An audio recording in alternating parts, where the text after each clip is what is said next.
Amen. It's great to be in the house of the Lord on Pentecost Sunday. And as they were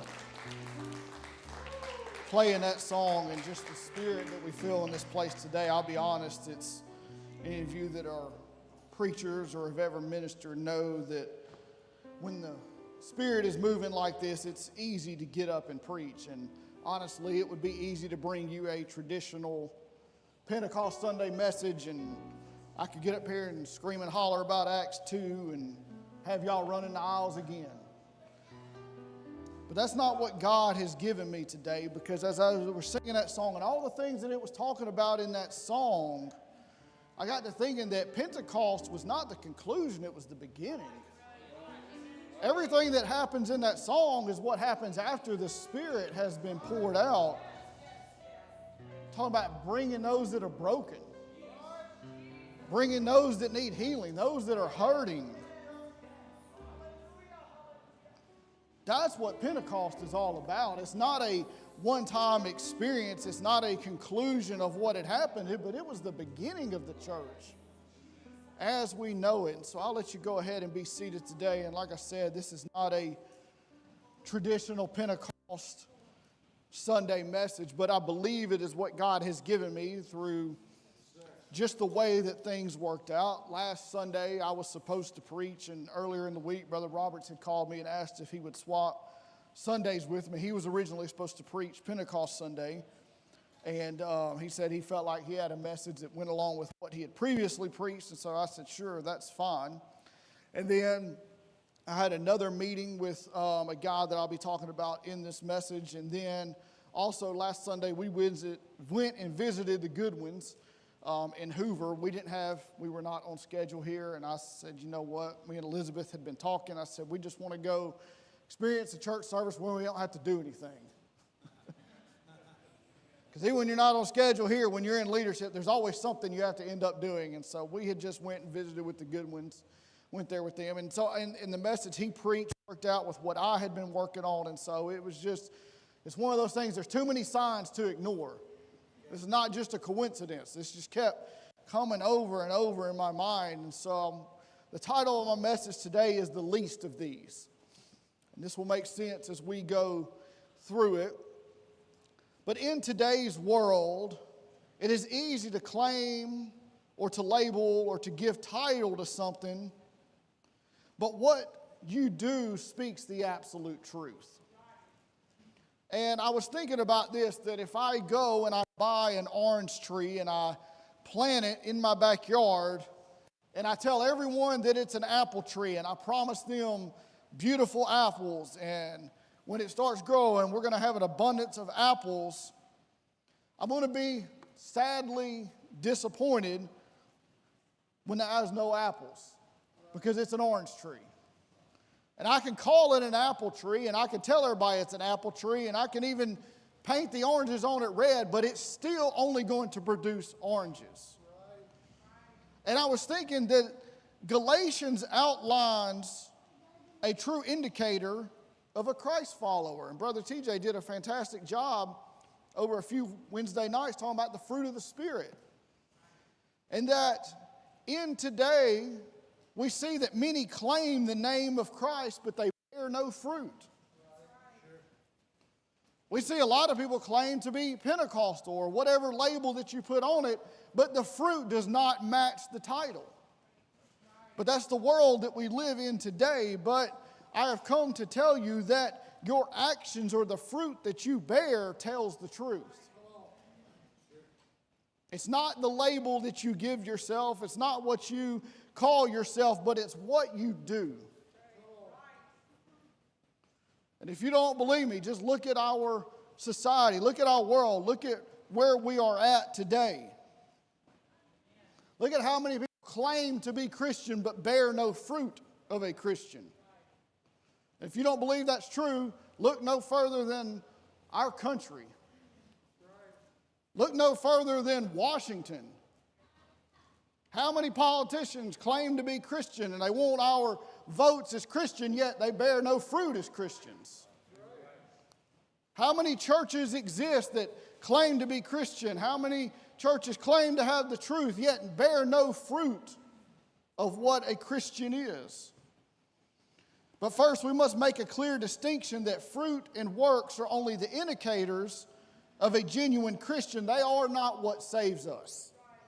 So we do have to establish that yes, as Christians, we should bear fruit. We should bear works as evidence of our life being changed, but that is not what saves us. So we have to look in the mirror and ask a hard question of ourselves. If we are not actively exhibiting the spiritual fruits, are we really saved? Are we really who we call ourselves?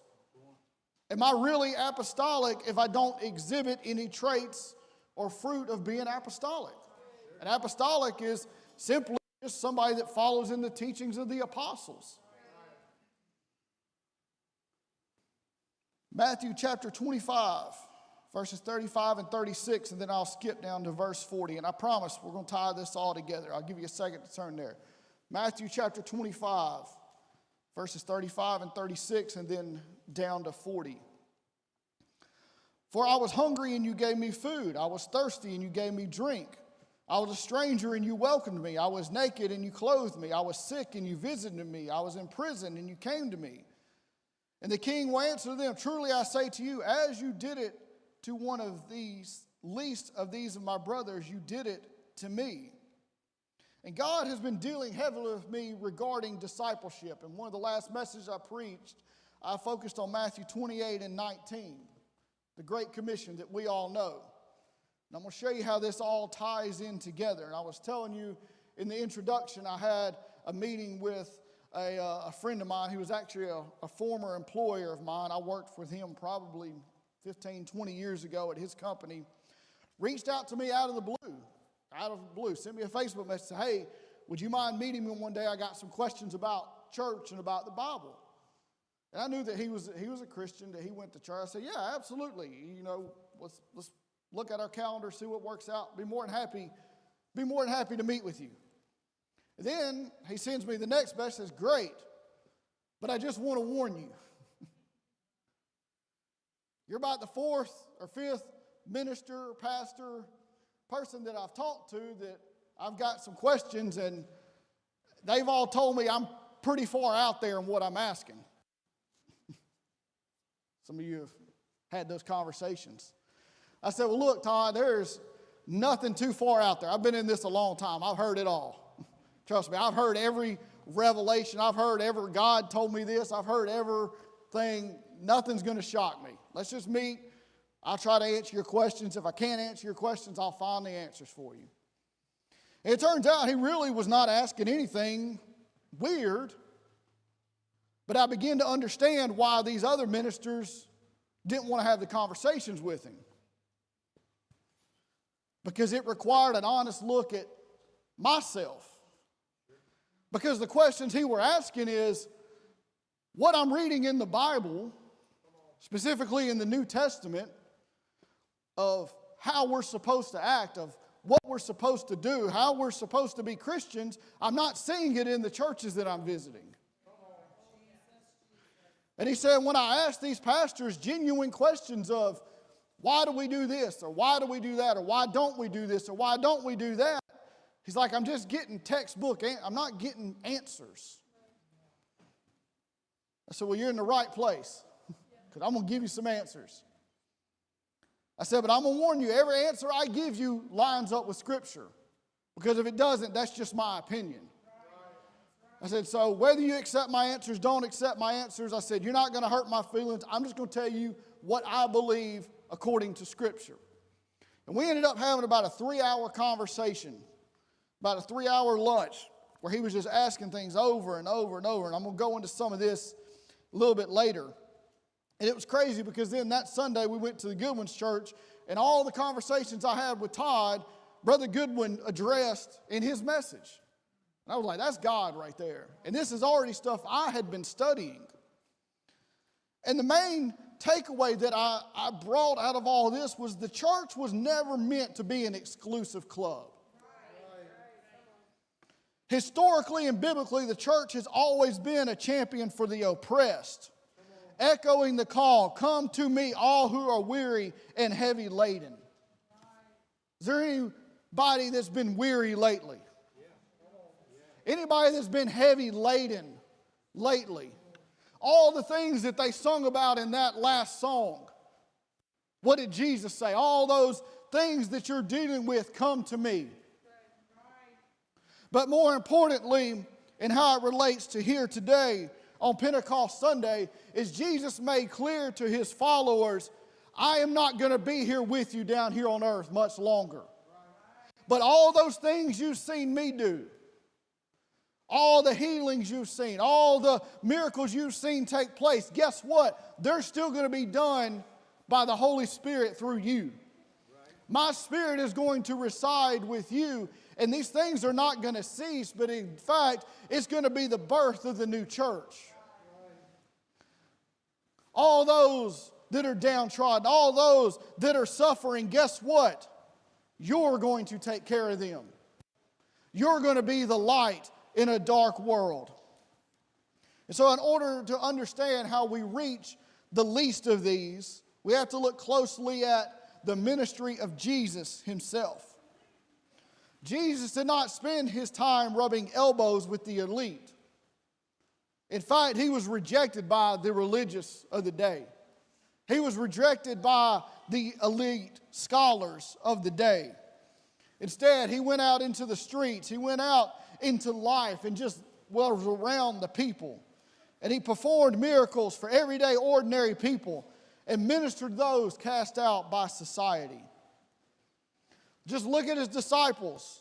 Many of them were young men, hard-working fishermen, blue-collar workers, just everyday, ordinary people.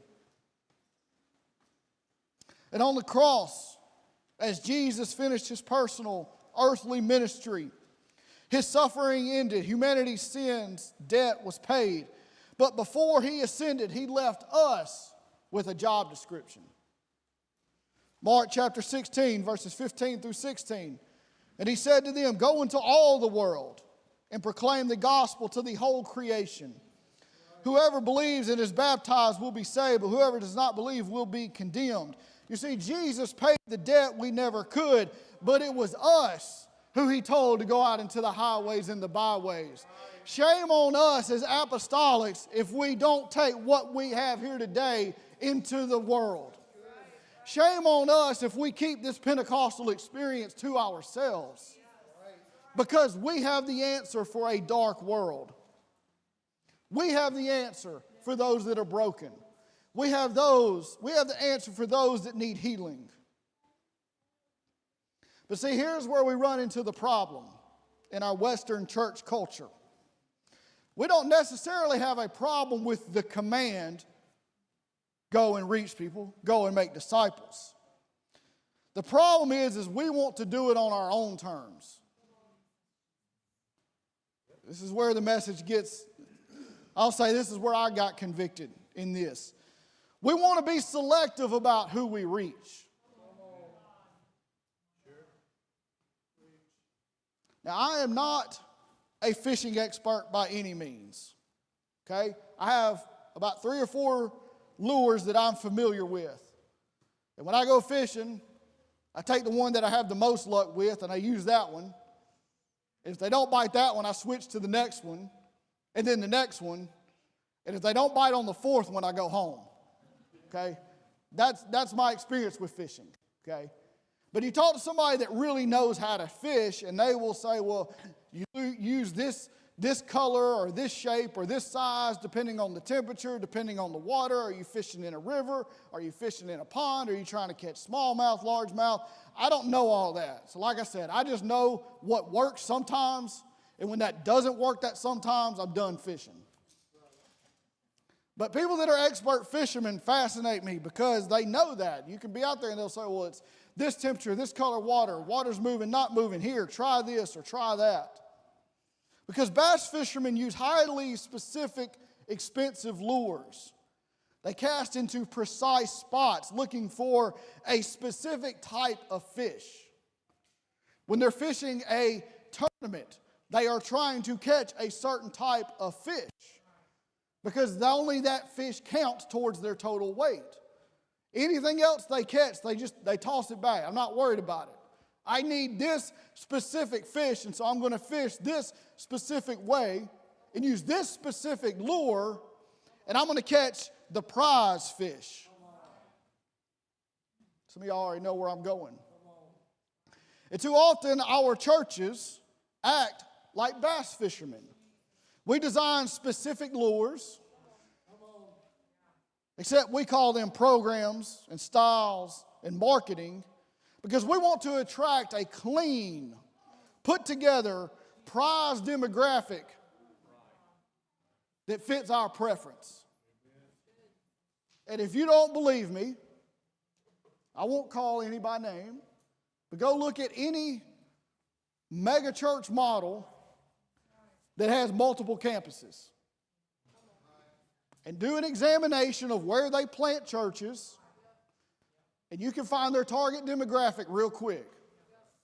It's like planting a fast food restaurant. They are reaching a specific people of a specific demographic for a specific reason, and they know where to plant them. They are bass fishing. And going back to the conversation I had with a friend of mine, with Todd, and one of the questions he asked me was about that and about outreach. And he said, I had one of these pastors of a church I had visited. He took me out to lunch, and I started asking him these questions. He said, and I brought up the topic of money. I said, well, I know you touched a nerve there. I said, well, what'd you ask about money? I said, because churches are technically nonprofit, they should be very open about their money. I said, my church is very open about where our money goes. And he said, well, he was very open about certain aspects of the money. He said, but as a tithe payer in this church, I wanted to know where my money goes. He said, I give because I feel like it's biblically mandated. And this is the church that I was going to. I was paying my tithes and offering, but I wanted to know, are we giving to ministries? Are we using this to feed people? What are we doing with the money? I just want to know where my money is being used. And he said, I finally got a roundabout answer that was something along the lines of, the reason we do this, this, and this is because there is basically one or two families in the church that are bankrolling the entire operation with their good tithes and offerings, and we have to be careful that we don't make them uncomfortable. He told me that. He said the pastor basically admitted that even though they are not on the board or they're not this, we kind of listen to them and sort of cater to them because they're basically funding our church startup. And I just kind of laughed. I said, really? I said, I preached a message where I told our church I didn't care if they gave anything or not. He looked at me. I said, if this church was started by God, then God will supply the finances. I said, in our 20 years of our church, we have never censored one message because we were afraid of running off a tithe payer. Quit paying your tithes and offerings. That's between you and God. This church will still be here. Amen? I said, we never water down our messages because we're afraid of running off the people with the money. I said, because we're quite open with our money, and let me tell you, we've had some lean years at Abundant Life Church. We've had some years at Abundant Life Church, we didn't know how we were going to keep the lights on. I know some of y'all hadn't been here long enough. Y'all have only experienced the good years. Y'all have experienced the 7 fatted calves, not the 7 lean calves. Ask Brother Robert sometime. There was discussions we had with our board of, are we going to be able to keep paying our mortgage? Do we need to go to the bank and ask for a grace period? There's been lean times at this church, and never one time did we stop preaching apostolic Pentecostal faith. Never one time did we back down on anything. Because it's very easy to say, you know what, if we would just not do this or not say this, we might have some of the influential people in the community come to our church. The people with the pocketbooks. They may come into our church and then think of what we could do with all that money. A church built by God does not depend on catering to big donors. Because Jesus did not tell us to go bass fishing with specific lures. He told us to cast nets and be fishers of men. In the story in Luke, when he said, throw your nets on the other side. And they brought up I was trying to remember the terms Brother Goodwin used, because he said it in a good old Southern way, and I can't remember exactly how he said. I think he said a mess of fish. By the way, it was 152. There you go, 152. He said a mess of fish. It was so heavy that they said the nets couldn't hold it. They weren't fishing with rod and reels. They were fishing with nets.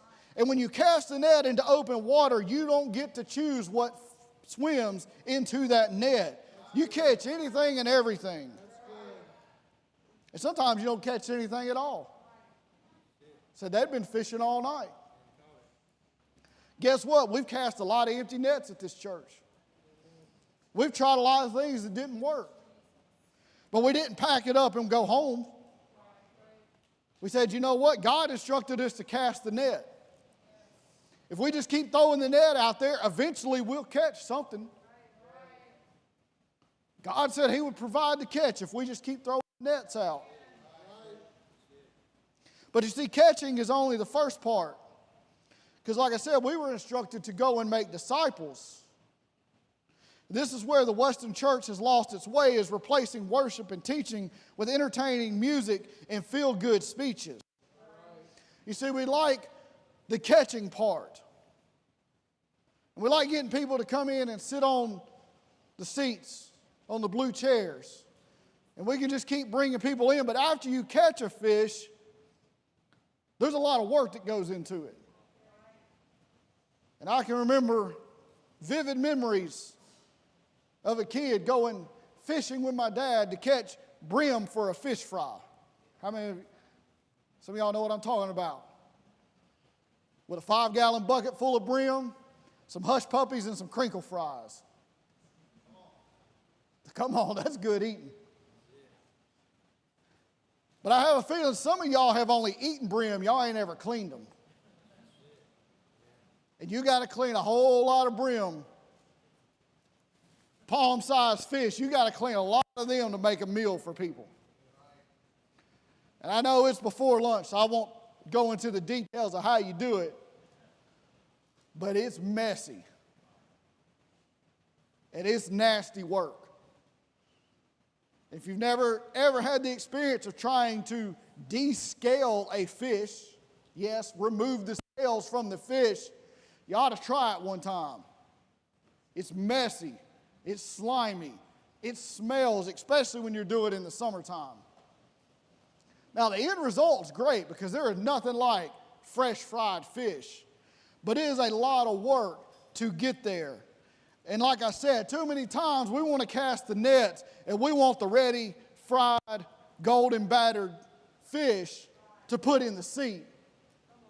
Where we don't have to do any work, where they don't have any problems, they don't have any addictions, they don't have anything. God, send those people. But no, discipleship is messy. Because when you start casting that net, you don't know what you're going to catch. You're going to pull in some broken lives. You're going to pull in some heavy baggage. You're going to pull in some deep hurts. And if we are not willing to get our hands dirty with the messiness of what we catch, then we need to reevaluate.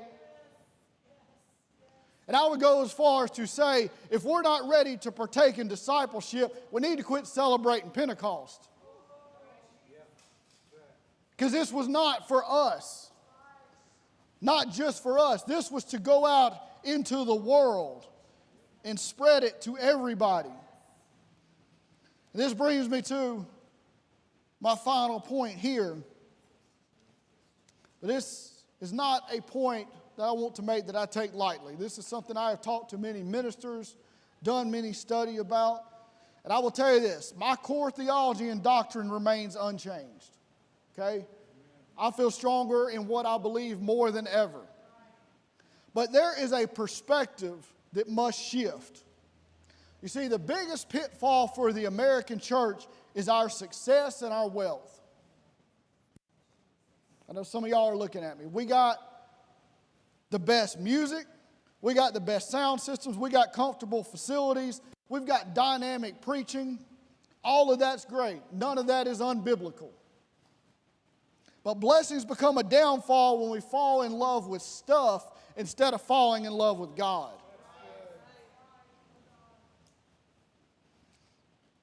The danger of blessings.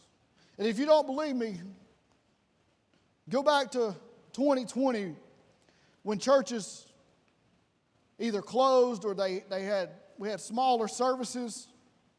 Talk to any pastor during that time. A lot of people left. Now, attendance has come back. I ain't talked to a pastor yet that has had everybody come back. But you look at people that have studied that period of church history and things that are going on, and they keep coming to this same conclusion. The reason we lost so many people during that time that never returned, it was not because of all the stuff going on.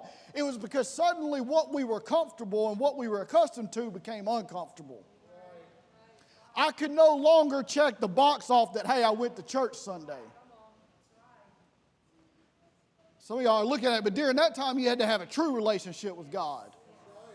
There was too many people that had fallen into the goosebumps that we get on Sunday, and when they couldn't experience that, they started looking for the goosebumps somewhere else because they were relying on the emotions and not the spiritual connection. They didn't know how to worship without a live band. They didn't know how to read their Bible without a sermon layout. But conversely, you talk to any of our missionaries during that time in countries where Christianity is outlawed, and they carried on like business as normal. In fact, they were having revival. You know why? Because somewhere along the line, they said, you know what, we can't have church the normal way. They started having relationships with God. One of the most heartbreaking things, or I guess the most convicting messages I ever heard is the missionary that came here from the place. I know we're not supposed to mention it, and it's a good thing because I can't even pronounce it. His identity is safe. But he said they smuggled one Bible in to the countries he's in. And he said they take the pages out of that Bible and they divide it among the church.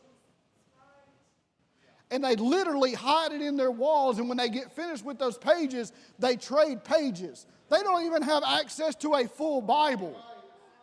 And yet they're having revival. But we got inconvenienced, and all of a sudden we're up in arms because we can't have church. Oh, I figured it would start getting quiet. For decades, church culture is obsessed over church growth metrics. First conversation you ever do when you meet somebody from another, how many people are you running now? And I understand you have to measure something to measure growth. But people in seats is not the only measurement of a successful church. After all, 1% of Alabaster is about 300 to 400 people, and 1% of a place like Dallas, Texas is about 13,000 to 14,000 people. So even when you see a church running 1,000 people and you look at the city they're in, still not a very high percentage. So if our only goal in Christianity is simply to get people into filling a seat rather than making a disciple out of them, we have failed.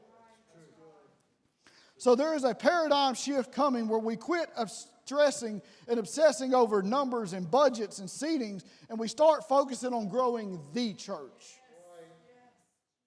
Because I firmly believe if we focus on the spiritual kingdom of God, seeking out the lost, seeking out the oppressed, God will take care of the local church. He has proven it time and time again.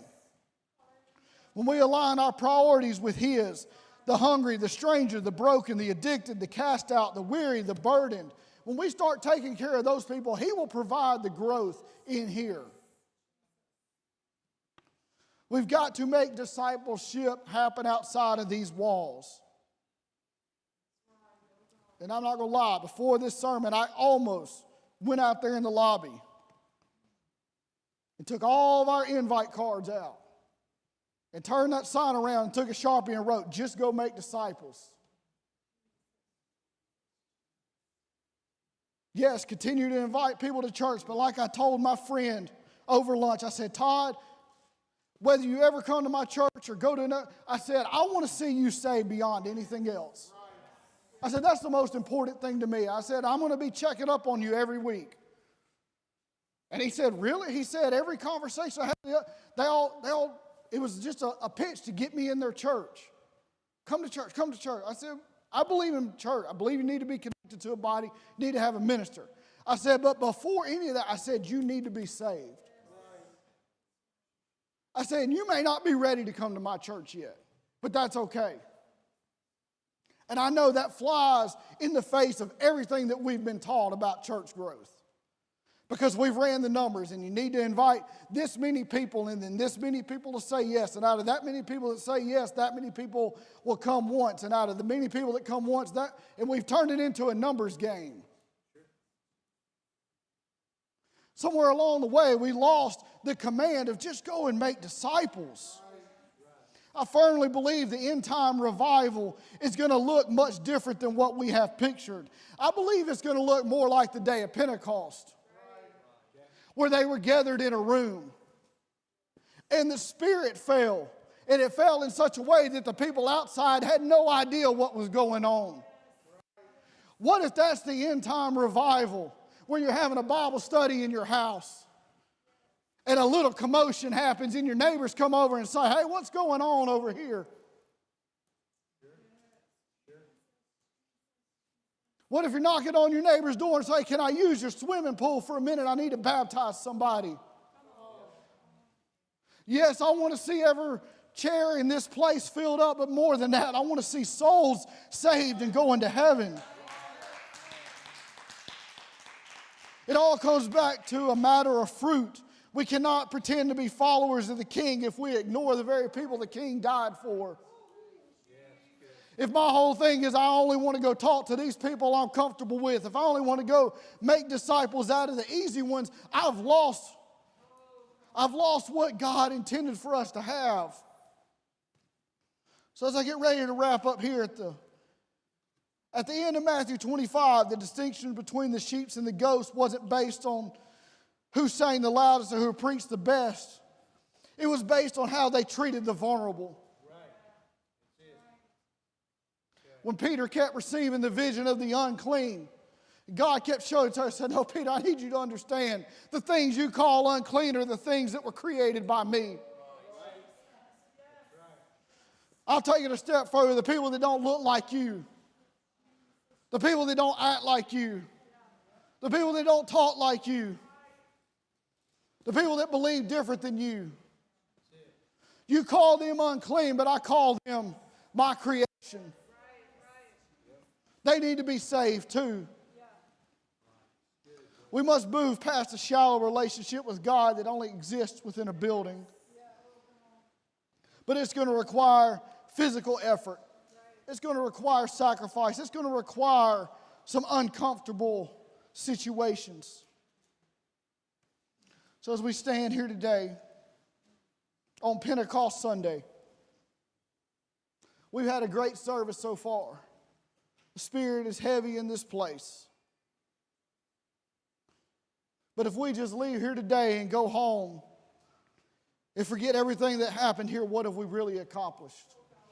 Sure, we felt good and we can pat ourselves on the back and say we had a good church service. But what are we going to do tomorrow?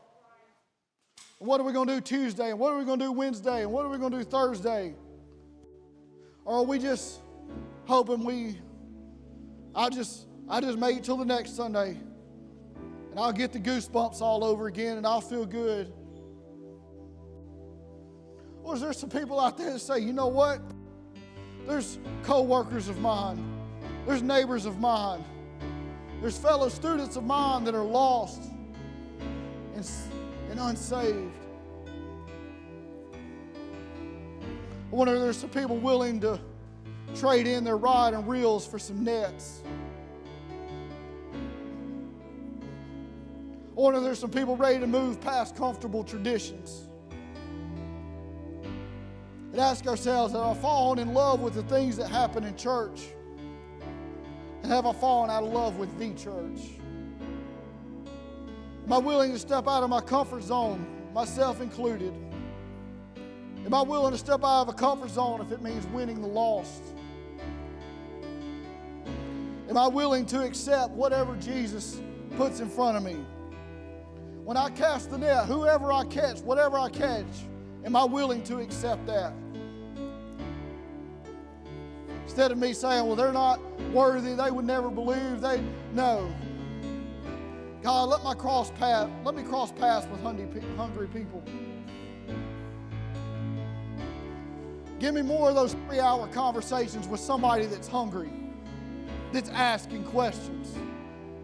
I told Todd before we left, I said, the fact that you are seeking out these answers lets me know that you want a true relationship with God. I said, because how many people attend church on a Sunday and they never question anything? They never go back to the Bible and see if the preacher was actually right. They never actually search it. They're just happy to go, and that's it. They never question anything. I said, you're asking good questions. It shows me you actually care about your walk with God. You actually care. You want to know if you're right. God, send us some of those people.